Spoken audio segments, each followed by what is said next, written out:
Hey Class D class! Today we're going to read it aloud All in the Family by Dona Herweck Rice. And we're going to be looking at how we get traits from our parents and how we're similar to parents but not exactly the same. So here on this page you can see we have the table of contents. The table of contents tells me what page number I can find our different headings. I'm also noticing that we have a glossary and an index. The glossary is like a mini dictionary. It tells us important words related to the text. And the index, it helps us find specific information. So it looks like we're going to be starting with We Go Together on page 4. We go together. Remember what we call that?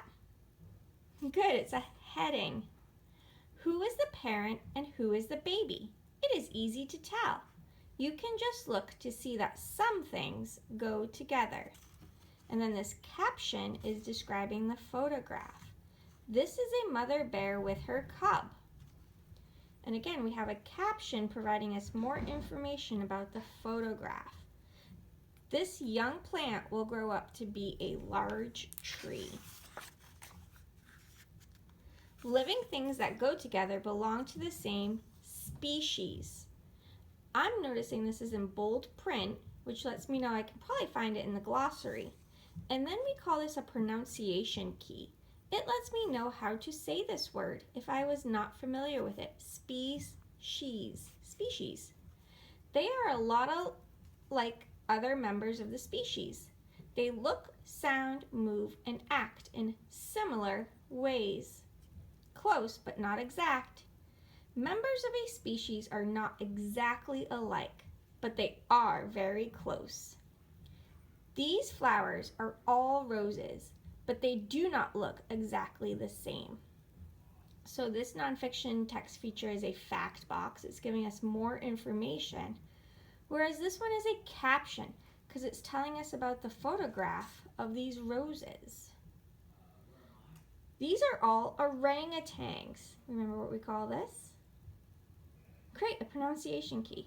They are similar, so they're not exactly the same. Do you notice how they're similar, but not the same? Traits.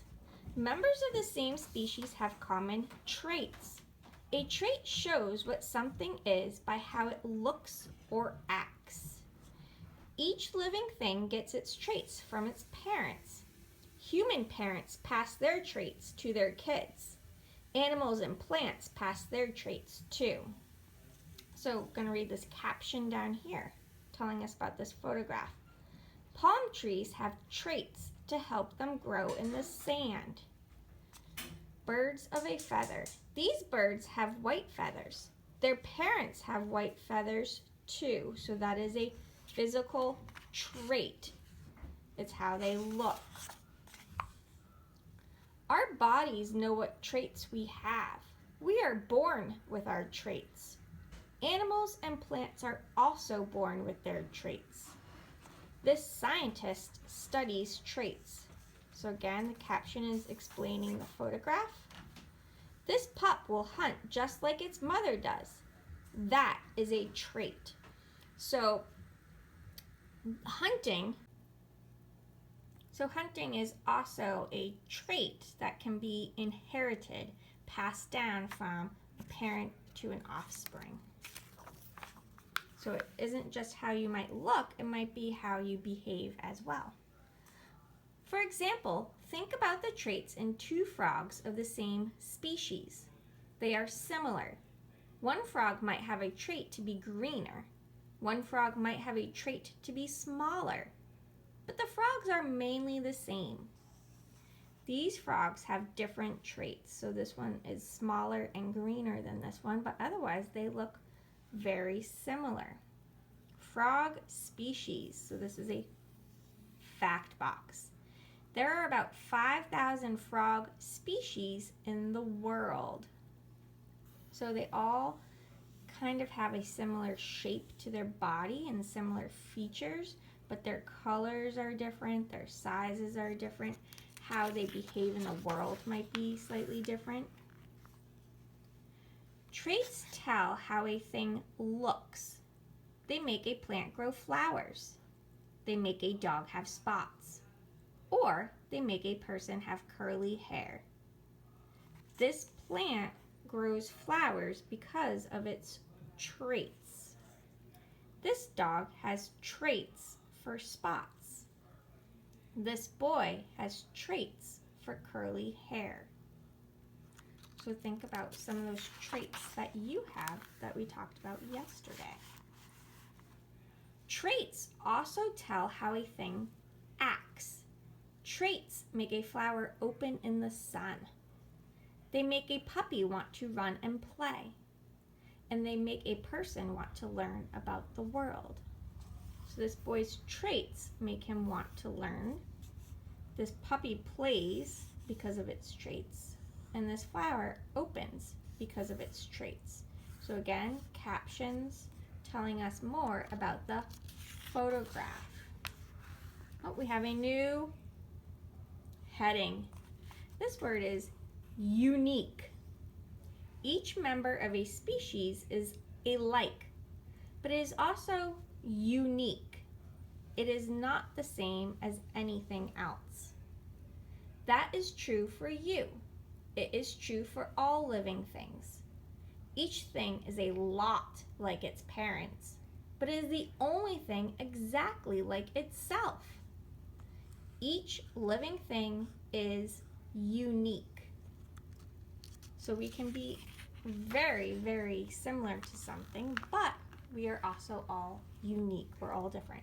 All right, so this is an experiment that you can do to look at how a plant can look like the parent. So I will take a picture of this and upload it to Seesaw if that is something that you are interested in.